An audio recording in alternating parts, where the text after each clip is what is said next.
तो वही किसी मित्र ने पूछा है कि आपने कहा कि जितने मेंटल डिसऑर्डर हैं वो आपने खुद ही क्रिएट किए हुए हैं। लेकिन कि ऐसा नहीं है, पिछले जन्म के भी कारण होंगे और इस जन्म में जो एनवायरनमेंट मिला वो भी कारण होंगे। तो कैसे कह सकते हैं कि आप ही ने क्रिएट किए?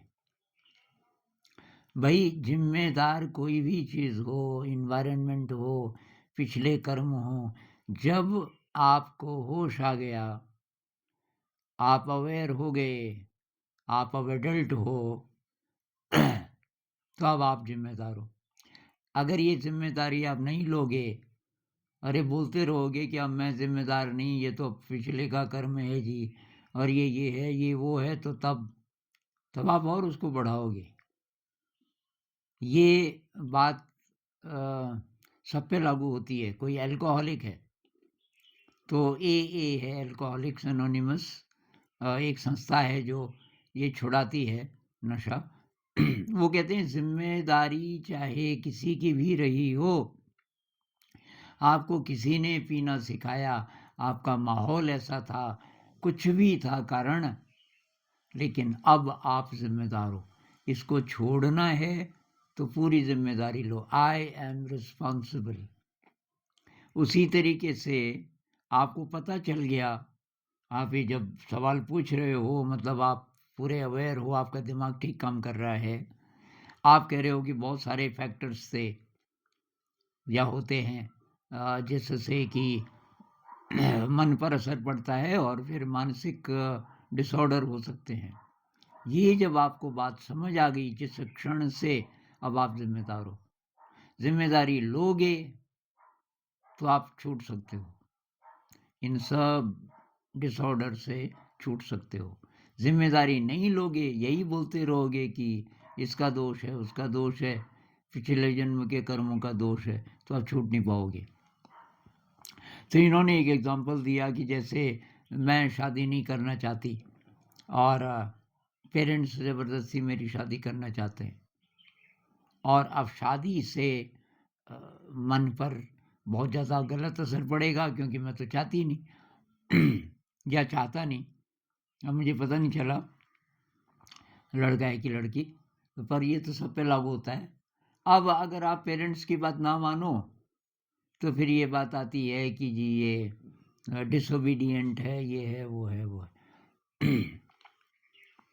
भाई अब या तो आप ये रिश्तेदारी निभाओ या तो आप दुनिया के हिसाब से चलो। ये सब दुनिया में शामिल है, माता पिता परिवार रीति रिवाज, इनके हिसाब से चलो और भूल जाओ कि आपकी कोई यात्रा है या आपको स्वस्थ जीवन जीना है। या फिर आप अपने हिसाब से चलो, जो चीज़ बाधा बनती है आपके रास्ते में उसके साथ निभाओ मत। माँ हो पिताजी हो कोई हो। मैं तो अपने ही परिवार का एग्जाम्पल आपको दे सकता हूँ। 2 लड़कियाँ मेरे परिवार में, उन्होंने परिवार के हिसाब से शादी नहीं की। उन पे कितना भी ज़ोर लगाया, कितनी सलाह दी उनको। उन्होंने कहा कि नहीं, हम शादी अपनी मर्ज़ी से करेंगे और दोनों ने लव मैरिज की और ठीक भी चल रहे हैं। तो ये तो भई आपके ऊपर है। तो कुछ टाइम तक माता-पिता थोड़ा दोष देते हैं, लेकिन बाद में सब ठीक हो जाता है। तो आपको ये तो भई अपने ऊपर लेना पड़ेगा और जो आध्यात्म की यात्रा है, उसमें भी तो अब आपको छोड़ना पड़ेगा ना। ये चीज़ छोड़नी पड़ेगी कि लोग क्या कहेंगे। अब आप सेवा जितनी कर सको करो। माता-पिता की सेवा करो, उनकी देखभाल करो, साइकोलॉजिकली गुलाम मत हो जाओ उनके। फैसला खुद लो अपनी ज़िंदगी के। वो अलग बात है, सेवा करना अलग बात है। मान लीजिए कि आप बोल रहे हो कि नहीं, मैं आपके हिसाब से शादी नहीं करूँगी। और आप अपने हिसाब से शादी कर लेते हो, लेकिन आप पेरेंट्स की देखभाल कर रहे हो। अब बुढ़ापे में कोई नहीं है उनके साथ और आप कुछ न कुछ करके कोई इंतज़ाम कर रहे हो उनकी देखभाल का। वो तो करना है, सेवा करनी है जितना कर सको। लेकिन मानसिक गुलामी नहीं, ये मैं कहना चाहता हूँ। दूसरी बात, शक्ति कितनी है आपके अंदर, ये केवल वैचारिक स्तर पे क्लियर हो जाने से बात नहीं बनेगी कि जी मुझे बात समझ आ गई, मुझे अपने हिसाब से चलना है।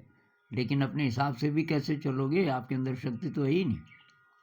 आपका जो ब्रेन है वो वायर्ड नहीं है अच्छे इंडिपेंडेंट डिसीजन लेने के। उसकी काबिलियत आएगी जब शक्ति बढ़ेगी, ब्रेन रीवायर होगा। उसके लिए ध्यान है।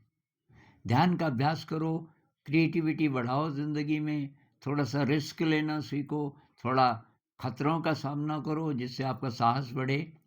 ये सारी चीज़ें, और इसके केंद्र में है ध्यान। ध्यान में ये सब आ जाते हैं। ध्यान भी खतरे की चीज़ है।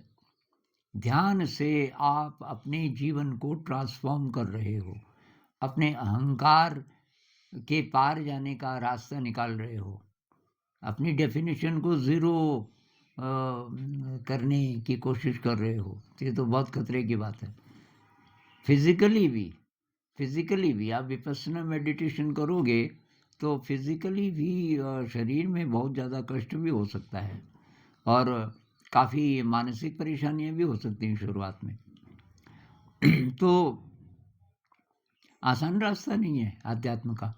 तो अध्यात्म में अगर आप आगे बढ़ रहे हो तो आपकी शक्ति तो बढ़ ही रही है। खतरे मोल लेने की शक्ति बढ़ रही है और आपका साहस बढ़ रहा है, आपकी डिसीजन लेने की शक्ति बढ़ रही है। इसलिए ध्यान का अभ्यास करो। विपस्सना मेडिटेशन ये अकेला मेडिटेशन है जो कि सारे शरीर को भी साथ लेके चलता है।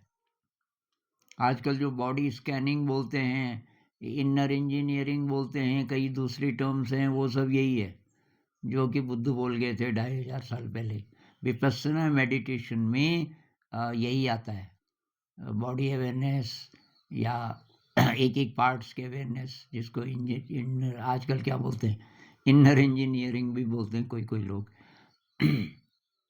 तो वही वो ट्राई करो और अपने हाथ में लो सारी बात।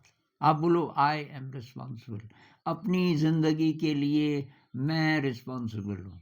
अब कई लोग कहते हैं चाइल्डहुड ट्रॉमा है जी, बचपन में हुआ हो तो मेरे साथ इसलिए ऐसा है। अरे भाई किसी भी कारण से हुआ, मैं उस गड्ढे में गिरा या उस गड्ढे में गिरा, कीचड़ लगाया शरीर पे और तुम धो सकते हो,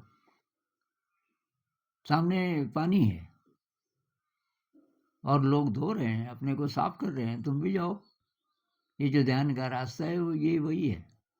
अब तुम बैठे हो जी, रो रहे हो, मैं तो इस कारण से दुखी हूँ, इस कारण से दुखी हूँ, ये हुआ था, वो हुआ था। अरे भाई कुछ भी हुआ था, सिर्फ कीचड़ देखो, वो कहाँ से आई ये भूल जाओ। कीचड़ है, साफ की जा सकती है, अभी शुरुआत की जा सकती है और आप धीरे धीरे धीरे समझ जाओगे कि जो भी हुआ वो भूल जाओ, अभी मुझे अपने को शुद्ध करना है। अब कितनी भी गंदगी हो मैं साफ हो सकता हूँ, मैं अपने को साफ कर सकती हूँ, अपना मैल धो सकती हूँ। और बस मैल धोने का मतलब है कि विकृतियाँ कम होंगी, पैथोलॉजिकल नेटवर्क्स डिसमेंटल होंगे ब्रेन के अंदर, न्यूरॉन्स के हेल्दी नेटवर्क्स बनेंगे, आपका कॉर्पस कैलोसम स्ट्रांग होगा, लेफ्ट ब्रेन और राइट ब्रेन के बीच अच्छा संबंध आएगा, दिल और दिमाग के बीच हार्मनी आएगी और आपकी डिसीजन मेकिंग, आपके जो एग्जीक्यूटिव फंक्शंस हैं ब्रेन के, वो आप बहुत अच्छे तरीके से करने लग जाओगे। आपकी ज़िंदगी में खुशहाली बढ़नी शुरू हो जाएगी, 1-2 दिन में नहीं। कई लोग 1-2 हफ्ते ध्यान करके पूछते हैं गुरुजी कितना टाइम लगता है? अरे बुद्ध कहते हैं 7 जन्म के लिए तैयारी रखो। 1-2 हफ्ता कृष्णमूर्ति जी बोलते थे, sir are you ready to give your life to it? ये ऐसा नहीं है कि ये 2-4 महीने की बात है। ज़िंदगी को इस दिशा में मोड़ना चाहते हो, यही रास्ता है, अब कितने दिन नहीं, रास्ता ही यही है। तो ये बात अगर आपको समझ आ जाएगी, तो फिर बात बन जाएगी। नमस्कार।